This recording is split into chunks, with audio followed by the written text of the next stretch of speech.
What's up, YouTube? DJ Kryptonite here, talking boxing, combat sports, and all that jazz. Sorry about my voice. I'm losing my voice here a little bit, but I just wanted to touch base with the whole Canelo Alvarez thing, his upset loss to Bivol. First, I want to congratulate Bivol on such a great performance he put on. He beat Canelo fair and square, hands down. There's really no controversy associated with it. He did a great job. Kept good distance, kept Alvarez, Canelo, off balance the entire fight. Did a great job with that. He just used his length and all of that, and he pretty much made it look simple. This is Canelo's first loss since he lost to Floyd Mayweather, who did pretty much the same, but Floyd was a little bit smaller in stature, but Bivol kind of used the same playbook as Floyd did, and he did a great job. Of course, he's bigger and stronger and can keep Canelo off of him and keep him off balance, and that's exactly what he did. But I'll tell you this, I think every boxer has a limitation, and I think you need to know your limitations. I think he moved up too much. I'm not making excuses for him, but I think he moved up a bit too far. I think he got, sometimes you can kind of overstretch or stretch your limitations, and I think he realized what his limitations was, but it was too late. He found out in the ring. So I think he probably need to go back down to 168 or something like that, where he can campaign against talent that's a bit smaller in size, where it's competitive, but it's not stretching too far out of the realm.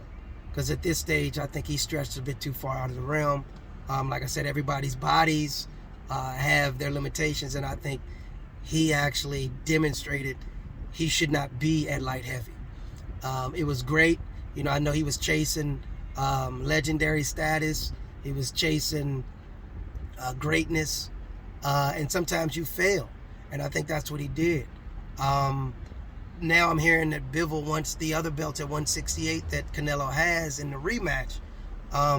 If I was Bivol, I would simply just stay where I am and just take this W and continue on with my career.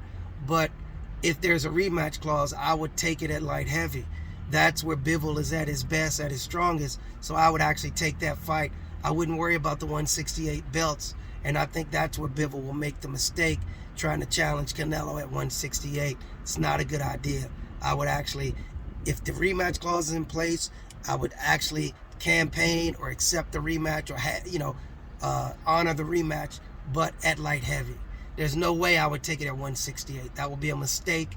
Like I said, you're giving up your advantages, and I think that would be a mistake on Bivol's part. But again, I really wasn't going to comment on this fight. At some point, Canelo was going to move too far up the chain. I don't know where he was headed. It looks like he was cherry picking all the way up, and maybe he bit off a bit more than he can chew, and he underestimated Bivol, and I think that's ultimately what led to his demise. But anyway, I don't want to speak too much on it. Great work, Bivol. That was excellent performance. Great ring generalship. He actually worked the ring well, kept Canelo at distance, and just beat him. He beat him up. It's a great performance. And like I said, hat off, great job. And like I said, I would not give that or honor that rematch at 168. That would be a mistake. I'll have additional videos on what I think is next for Canelo.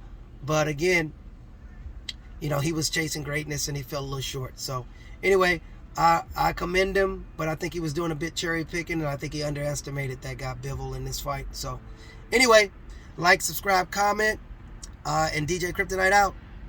Deuces.